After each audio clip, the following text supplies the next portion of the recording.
My name is Claire Haillot, and I'm here today to talk about all of the quilting feet available for quilting your quilts, excluding anything that is free motion quilting. So, especially for beginners, we tend to feel a little bit overwhelmed, and we hear about free motion quilting, and all of a sudden it's like, no, I can never do that. So that is totally fine. But I want to show you the different options that you have to help you create so many different designs, because it is possible to make beautiful quilts without even touching free motion quilting. All right. So first of all, have you looked in your PFAFF machine of all the options that you have in the quilting section? So that's the first thing I'm going to do. I'm going to show you right here.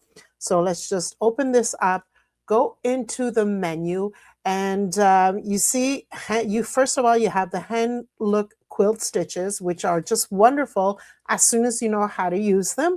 So that's we'll talk about that in another presentation.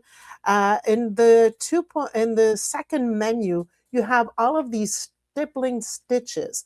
So they kind of mimic free motion quilting, but it's not done with free motion quilting. So I actually love that menu.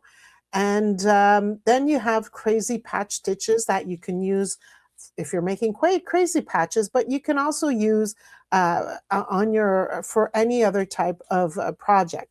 So it's really worth to take the time to look at all the different stitches that you have on your machine, and why not also make a quilting square and test out all these different stitches, so you have your own catalog and you can see exactly the size, and you can make sure that you want to try them out, and you know that because you've seen how they look on a quilt, you know which one to use for a specific project. All right.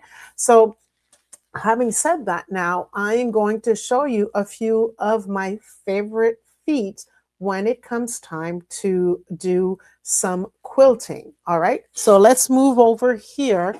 And these are actually a few of my favorite feet to do any type of quilting. So the first one, of course, is the regular quarter inch foot that you use for piecing. So I just wanted to give you a quick reference. So this is the first one. And then this one here is the quarter of an inch foot with guide. So I'm going to have a whole conversation in another presentation with the debate between these two, but we're now in quilting, not in piecing. So we won't necessarily, I will not use this foot when it's time to quilt. I would actually use this foot with the guide. When do I use this foot? When I need to make sure that I am quilting a quarter of an inch away from a seam, that's the foot I'm going to go to. However, look at this foot here. It is the exact same foot, okay, quarter of an inch foot with guide, but it is clear. And so that's why I'm moving this one away, to show you that when I am quilting, I go for a clear foot because I want to see the fabric underneath. So this is actually my go-to piece if I need to stitch a quarter of an inch from a seam. And then this one right here is actually a stitch in the ditch. So that means that my needle is right in the center and there's a guide in front to help me make sure that I can align with the guide and I know the needle will be quilting in the correct area. So that's another one of my of my feet that I prefer. And you'll notice that these two, actually you do need to do a straight stitch with them. You cannot, it doesn't have a wide opening, so it's really meant for a straight stitch. And so this is when this one comes into play. So this is actually an open toe foot, and that I will be using whenever I'm using a stitch where the needle needs to be moving from left to right. So these are the three stitches that I use the most. And before going back, I just want to have a quick conversation about quilting needles, because if I am quilting, I am also going to change my needle from um, the universal to quilting. So the one on the left is actually showing you size 75 and 90. And this is definitely my go-to size. Actually, my favorite pack because, and then because those are the two that I have. So 80 size and then 75 and 90. So the smaller the number, the thinner the needles are smaller, but it's actually I wouldn't likely say more so that the eye of the needle is smaller.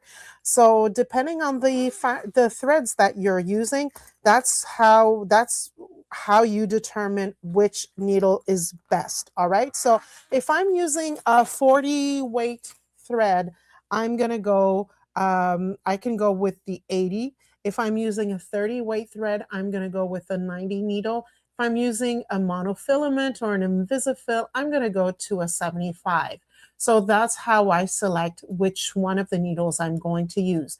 Remember that the needles are good from 6 to 8 hours, so you do need to change your needles once in a while. If you're seeing that your tension is a little bit off, it might be time to change your needle. And so this is why I'm showing also the titanium quilting needles, because they also come in various sizes. And because they're made in titanium, you can actually use them up to 15 hours. So that's always definitely something to consider.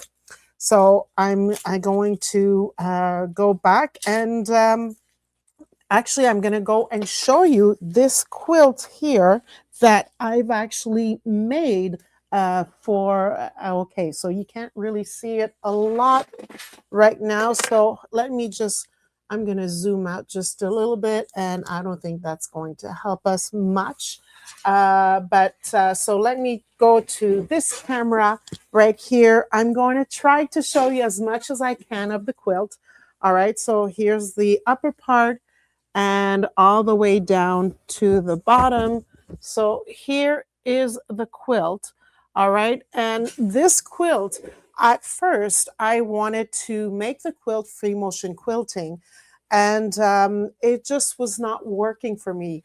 And the reason being because I wanted to use black batting.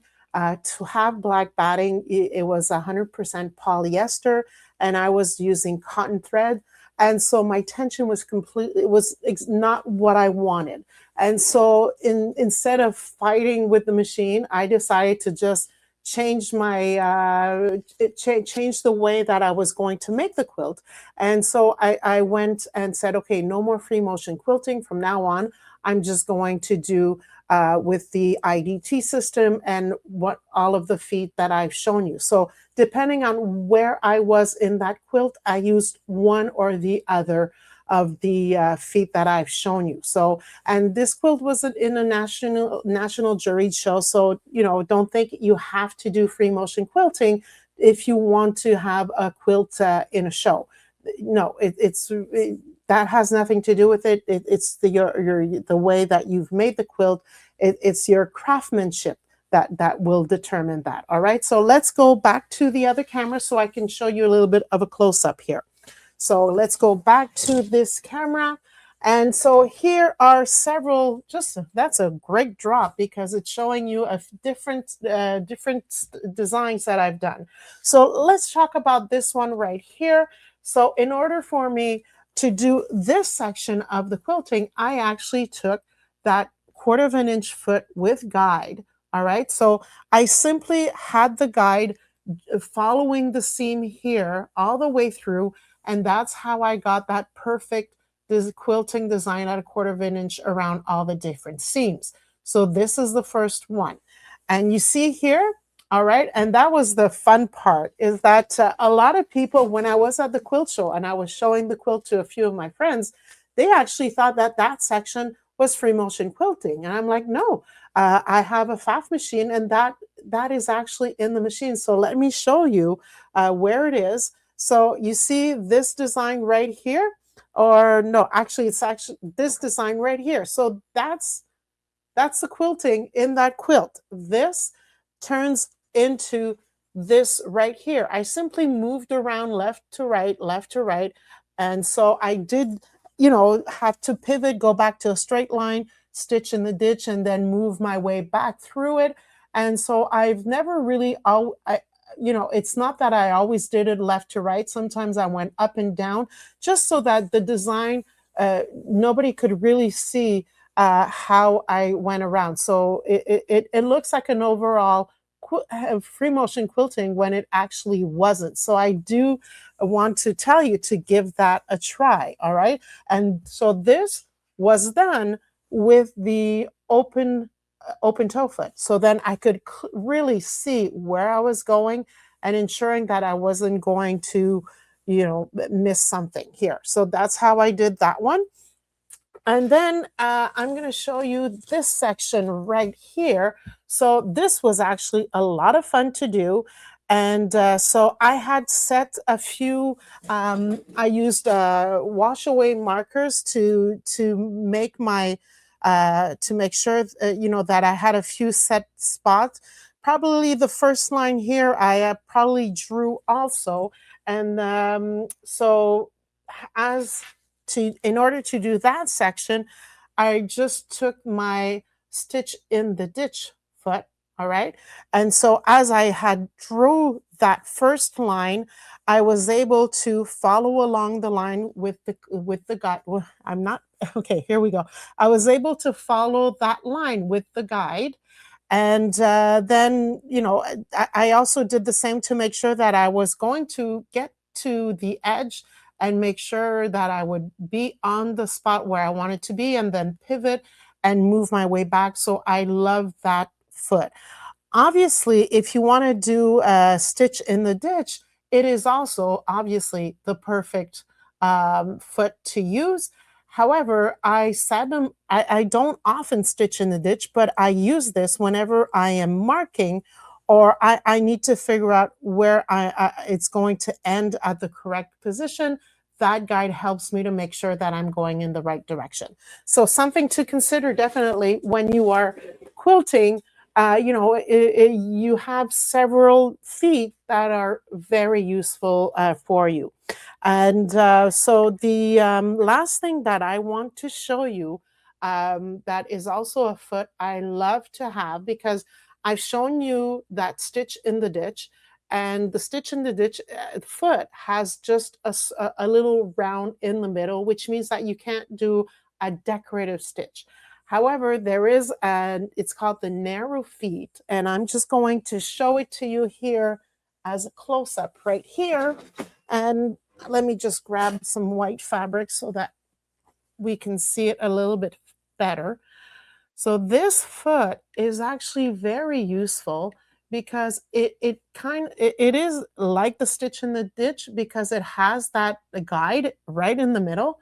However, this area is a wide opening, which means that you can use a decorative stitch. And so it's very useful also to have as a quilter as one of your favorite feet. And also, if you have a lot of leftover batting, so if you've collected leftover strips of leftover batting and you're like, I don't want to get rid of them, I know I can use them again. Well, this is the feet that actually will help you. So just have a piece of your batting on the left side and on the right side of the guide, and then do a very wide and long zigzag stitch. All right, so you do that zigzag stitch holding the two pieces on each side of the guide, and you're gonna be able to have these pieces stitched back together without overlapping, so it lays nice and flat, and you can actually use that batting again to make another quilt. It's going to be holding it in place, and then it's going to be quilted into the quilt, and you'll be able to use it without a problem. So I love that foot for that.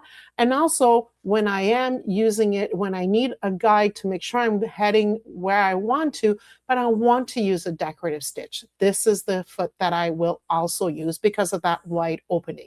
So I hope that all of this information helps you, see the different feet and how you can use them to make your next quilt. And don't forget to play with all the different samples, all the different stitches that you have in your quilting menu to start developing them, because there's a lot of hidden gems in that section.